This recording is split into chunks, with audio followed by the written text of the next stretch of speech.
题目的没有？我是觉得那个蛋的那个也还 OK， 那主要原因是。各位主持人大家好，我是台湾科技大学公司在好，那开始了哈。黄晓德。那我这次做的作品是 Trace， 那它是专门为那个聋哑人士以及一般人他们互相沟通使用的一个器具。那我的动机呢，其实是来自于平常搭公车的时候，有时候会看到一些聋哑人士他们互相面对面在比手语。然后其实如果是一般人在聊天的话，我们可能知道他们在讲什么。可是聋哑人士他们在沟通的时候，我们完全没有办法理解他们在说的是什么。我们只能看他表情，可能是开心的，可能是不开心的，但却没有办法知道他真的想说的是什么。那虽然表情丰富，我们却无法理解。那我认为沟通应该是没有界限的。当语言没有办法互通的时候，我认为还是应该有机会可以沟通。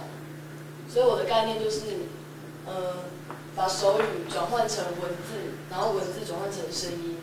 那为什么要把手语就是做这样的转换呢？是因为手语，一般人我们虽然可以比手画脚，但是因为比手画脚，手语演进到现在，它已经变得非常复杂了。你没有办法单纯用看的就知道说他在说什么，所以我们必须做一个转换，把它转换成文字。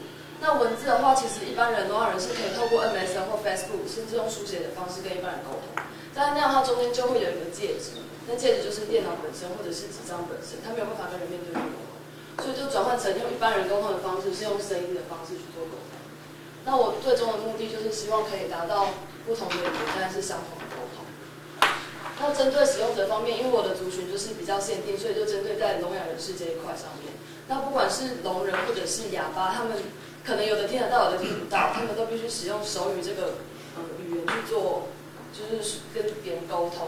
那也就是不管怎样，他都需要这个工具跟一般人做一个沟通的介质这样。那针对科技方面呢，目前这个产品使用的科技是 Connect 以及文字语音转换系统。那文字语音转换系统就是一般的，譬如说我用声控的那方面就是一种语音转文字。那文字转成声音就是像快译通那样，就是可以把文字念出来这样。那这系统就是目前比较没有问题。那我稍微介绍一下 Connect 是怎么把手语翻译的一个机制。那 Connect 本身有4个步骤。第一个步骤就是红外线传感器，它就像红外线会侦测你的距离，就是人体跟那个物体之间的距离，然后整个东西就会有立体度。那有立体度之后，它就会寻找移动的部位。那移动的部位就是人本身，那后面就是被子的部分。再来，它有一个资讯处理分析的部分，它资讯处理分析就是它会分析每个动作哪个部位是手臂，哪个部位是大腿之类的。然后经过这样的分析，它会生成骨架系统。那我们就可以利用这个，然后就变成荧幕上的人在动这样子。那这如何应用在手语系统上面呢？就是把我们手语每个动作的资讯，这个动作是什么意思，传进去这里面，做一个资料库的统整，然后就可以进行翻译的这个动作。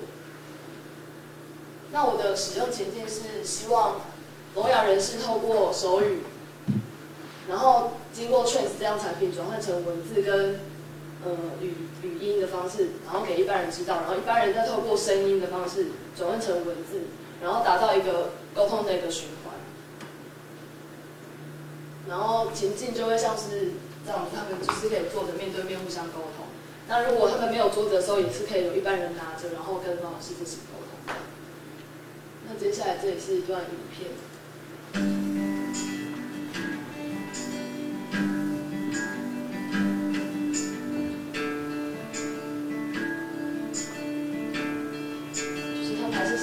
的方式进行沟通，但是有了这项工具之后，它就不需要这个东西，这个介质，然后就用这个产品做沟通。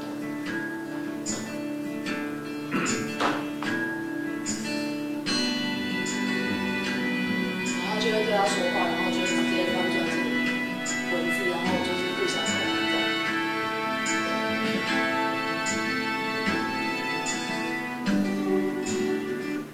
那整体就是这样，然后这就是整个设计的部分。那设计的部分，我把这个形态设计成三角形。那我就用这边的来做介绍好了。它就是一个三角形，所以你只要放在桌面上，它不管对正面或对正面的人都可以，就是可以最直接的就是接触到，就是不会是平面，然后就是有角度的问题这样子。然后再就是因为之前有考虑过，就是辨识哪一面是使用者就是多少人是使用的那一侧，所以就是有 logo 的这一侧就是多少人是使用的那一侧。